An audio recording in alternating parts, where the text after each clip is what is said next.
Hi எல்லோருக்கும் வணக்கம். Bigg Boss season 9 Tamil. So அந்த வீடியோவில் நம்ம இன்னைக்கு பார்த்தீங்க அப்படின்னா ஓட்டிங் அனாலிசிஸ் பற்றி பார்க்க போகிறோம். ஸோ ஓட்டிங்கில் யாரெல்லாம் முன்னோக்கி போயிருக்காங்க, யாரெல்லாம் பின்னடைவை சந்திச்சிருக்காங்க அப்படிங்கிறத பற்றி கண்டிப்பாக நம்ம டிஸ்கஸ் பண்ண போகிறோம். ஸோ வீடியோக்குள்ளே போகிறதுக்கு முன்னாடி சேனலுக்கு புதுசாக இருந்தீங்கன்னா கண்டிப்பாக சப்ஸ்கிரைப் பண்ணிக்கோங்க. வீடியோ மறக்காமல் ஒரு லைக் பண்ணிக்கோங்க. இப்போ நம்ம வீடியோக்குள்ளே போகலாம்.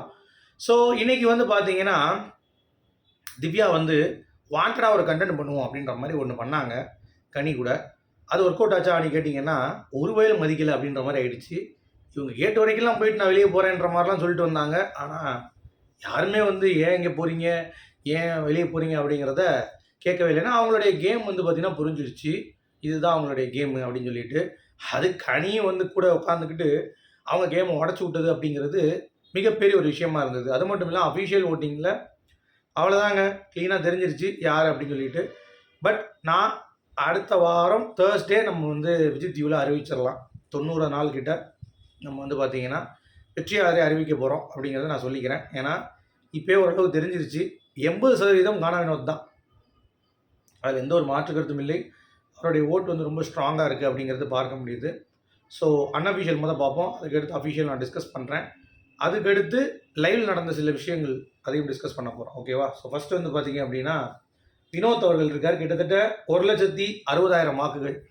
ஸோ ரொம்ப ஸ்ட்ராங்காக போயிட்டுருக்காரு. ஆனால் வெள்ளிக்கிழமை அப்படிங்கிறப்ப அவருடைய வாக்குகள் கொஞ்சம் குறையுது அப்படிங்கிற எத்தனை பேர் நோட் பண்ணீங்க?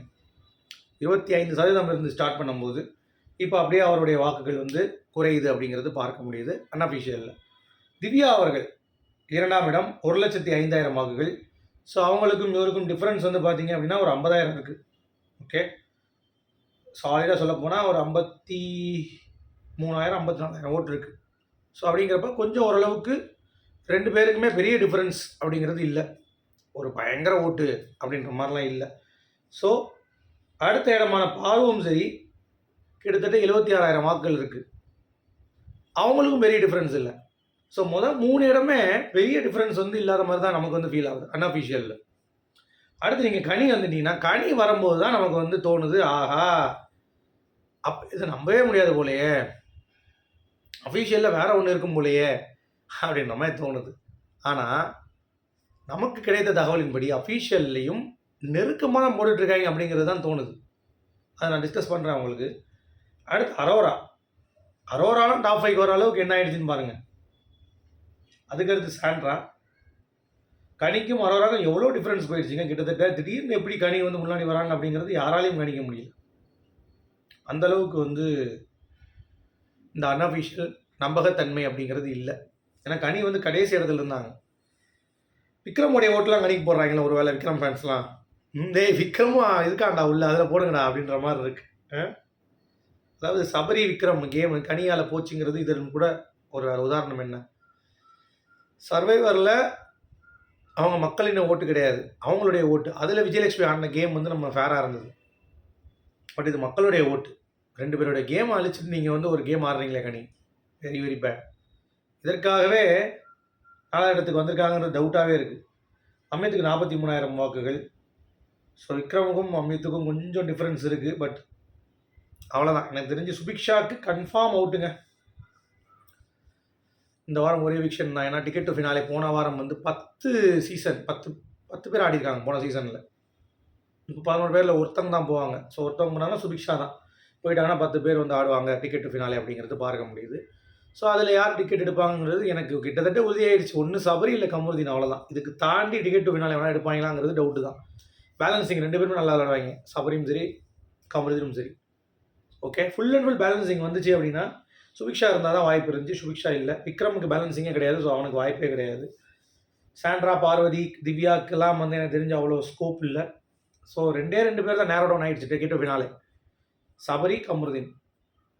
வேறு எவனாவது குறுக்கு இந்த கௌசிக்கு வந்தான்ற மாதிரி எவனா வந்தால் தான் உண்டு. ஓகே, சரி. இப்போ அஃபிஷியலுக்கு வருவோம்.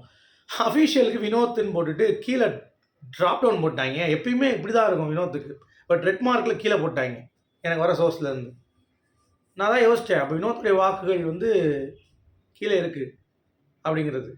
2ஆம் இடத்தில் திவ்யா, அவங்களுடைய வாக்குகளும் கீழே தான் இருக்குது, இறங்கிட்டு தான் இருக்குது. சரியா? பாரு 3ஆம் இடம். ஆனால் க்ரீன் அப்பு. ஸோ இதுதான் எனக்கு புரிய மாட்டேங்குது. அப்போது மக்கள் வந்து கன்ஃபியூஸ்டாக இருக்காங்க இன்னும்.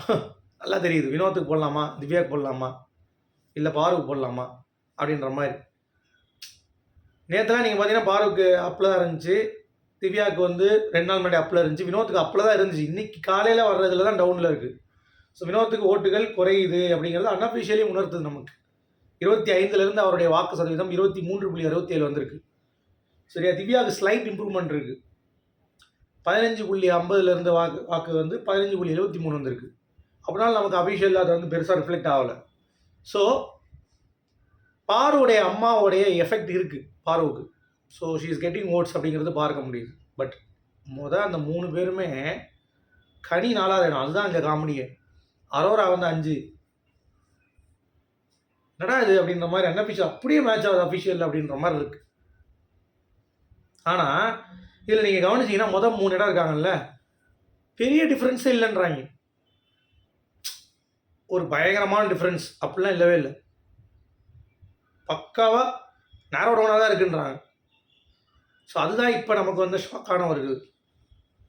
அதனால் வெயிட் பண்ணி பார்ப்போம். சேலஞ்சாக தான் இருக்க போகுது. இந்த சீசன் டைட்டில் வினர் வந்து கொஞ்சம் இன்ட்ரூடிங் தான். ஆனாலும் 80% ஏன் இருக்குதுன்னு நான் சொல்கிறேன்னா, கணவனத்துக்கு அவர் கொஞ்சம் லீடு இருக்குது அவருக்கு.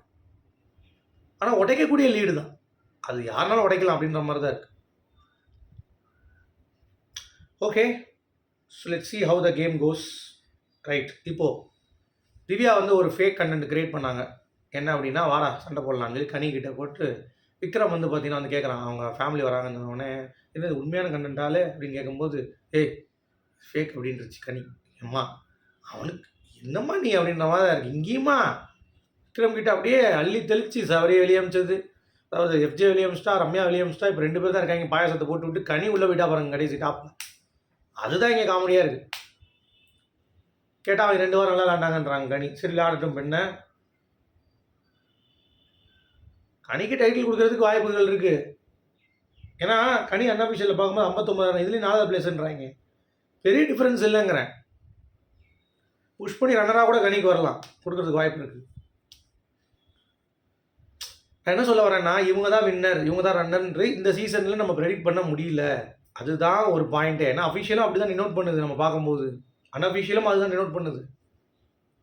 சரிங்களா? ஸோ இப்போ திவ்யா வந்து அந்த ஒரு ப்ராங்க் பண்ணும்போது யாருமே வந்து மதிக்கலை. கடைசி வெளியே போயிட்டு வராங்க, உள்ளே வராங்க, என்னன்னே தெரியல. யாரும் வந்து சீண்டை கூட இல்லை திவ்யாவை. என்னடா இது திவ்யாவுக்கு வந்து சோதனை அப்படின்ற மாதிரி ஆகிப்போச்சு.